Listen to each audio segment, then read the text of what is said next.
Bom, o capítulo 2, ele trata dos aspectos quantitativos de correntes de esgoto segregadas e das correntes de esgotos não segregados. Inicialmente, os autores expõem uma deficiência muito grande no tratamento de esgotos aqui no Brasil, apontando que cerca de 97 milhões de pessoas não dispõem de tratamento coletivo de esgoto e fazem uma observação muito interessante a respeito do manejo descentralizado de esgotos sanitários. Antes de mais nada, é interessante explicar que essa concepção de sistemas descentralizados de tratamento de esgotos parte do princípio do tratamento in situ, ou in loco, ou seja, a coleta, o tratamento, a disposição final e até o possível reuso da água ocorrem muito próximos da unidade geradora ou até mesmo dentro dessa unidade onde os resíduos foram gerados. São inclusos nesses sistemas descentralizados os processos de tratamento em estações de pequeno porte que são instaladas em empreendimentos habitacionais, pequenos aglomerados humanos como assentamentos, comunidades quilombolas, aldeias ou até mesmo residências e propriedades rurais.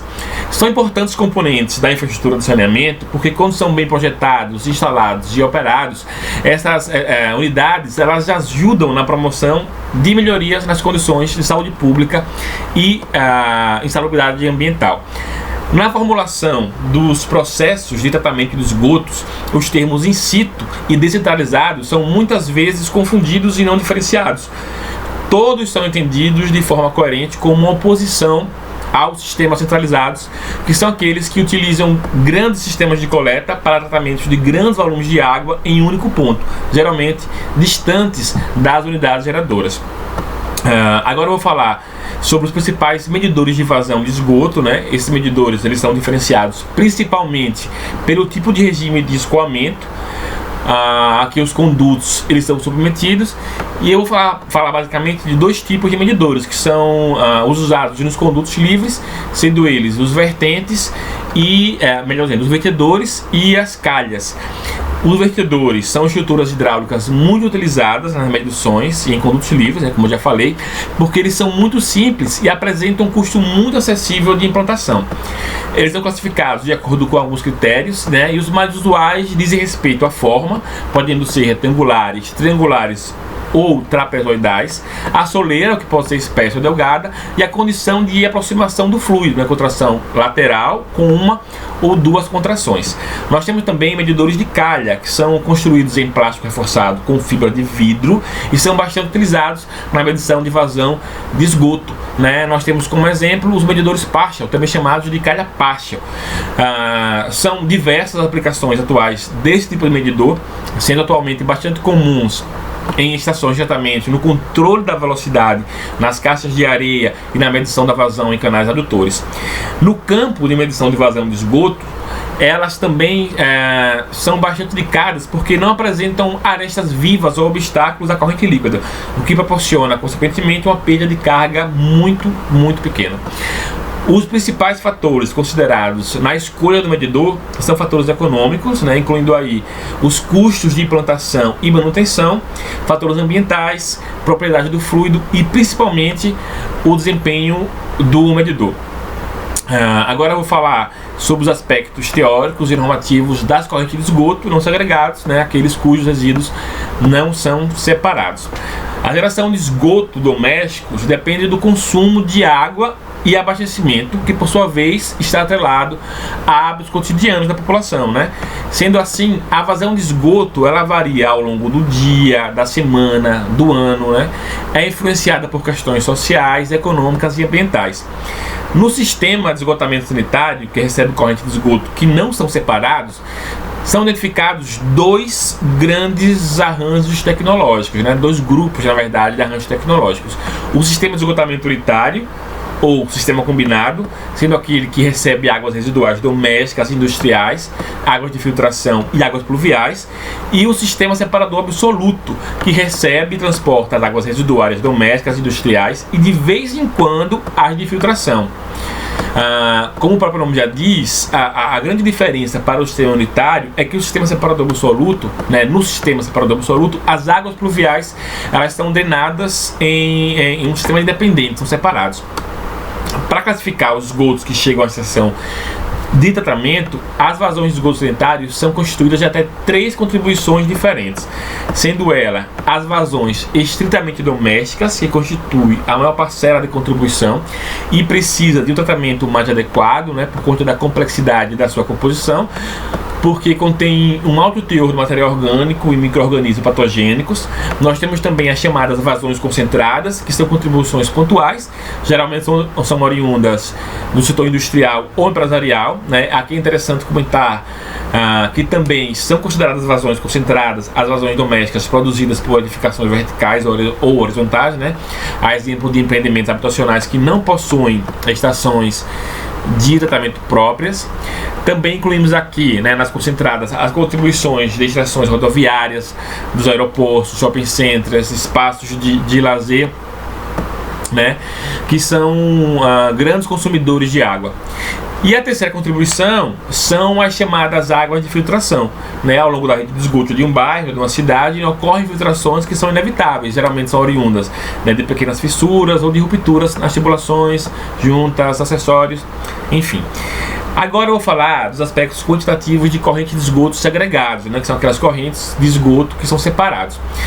E a segregação das correntes que compõem o esgoto doméstico representa um dos pilares centrais do conceito e práticas do saneamento ecológico, que busca a reutilização ou a minimização, né, da geração de efluentes, contribuindo para a redução do impacto no meio ambiente, além de trazer benefícios econômicos e sociais, claro, né? O nível, né, residencial, no nível residencial, o gerenciamento dessas correntes pode ser realizado pela diferenciação por meio de cores do efluente, né, que é gerado. Então, assim, nós temos as chamadas águas negras, né, que são os efluentes originários da descarga, das bacias sanitárias, né, que são as fezes, urinas e os papéis higiênicos. As águas cinzas claras, que são as águas oriundas dos chuveiros, dos bidês, banheiras, lavatórios e máquinas de lavar. As águas cinzas escuras, que são as águas cinzas claras acrescidas, né, das águas oriundas da pia de cozinha ou da máquina de lavar.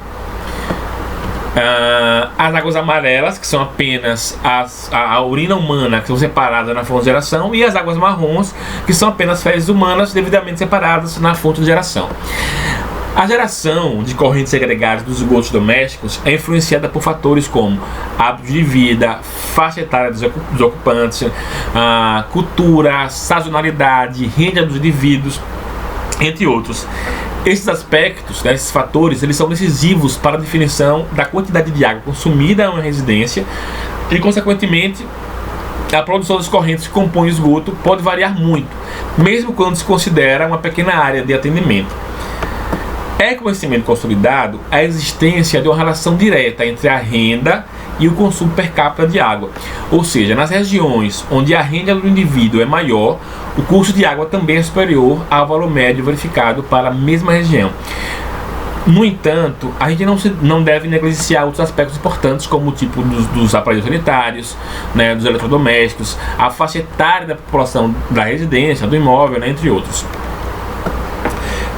Para conhecer a vazão de produção de correntes agregadas de esgotos, nós devemos utilizar os mesmos dispositivos utilizados para a medição de vazões de esgotos não segregados, né?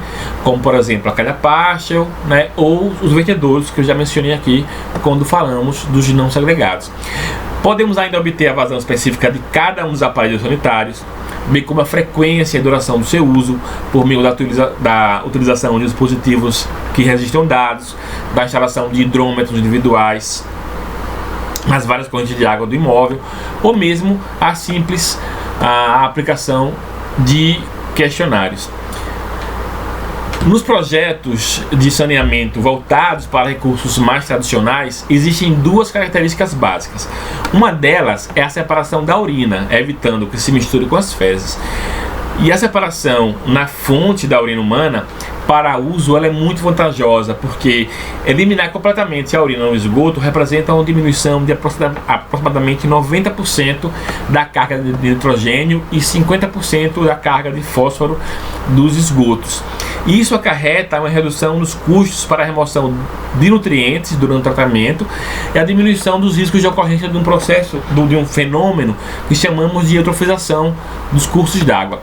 Além disso, o uso da urina humana propicia a reciclagem de importantes quantidades de nutrientes, como o nitrogênio, o fósforo, o potássio, para o uso na agricultura, diminuindo consideravelmente o consumo de fertilizantes químicos. A agroecologia está aí para explicar isso. Agora, a segregação das águas amarelas e marrons ainda é bastante incipiente aqui no nosso Brasil. E, portanto, não existem muitos dados sobre a gestão dessas correntes. Alguns importantes gargalos tecnológicos ainda precisam ser implantados.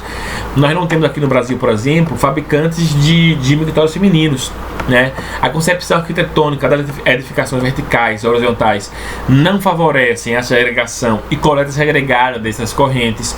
Não há parâmetros de dimensionamento seguros e verificáveis das instalações hidrossanitárias de segregação de águas amarelas e marrons. Nós também podemos acrescentar a própria limitação do setor agronômico em aceitar excretas como fertilizantes e as questões de logísticas também, porque os grandes centros geradores estão distantes dos centros consumidores de fertilizante, entre outras. E tenho dito.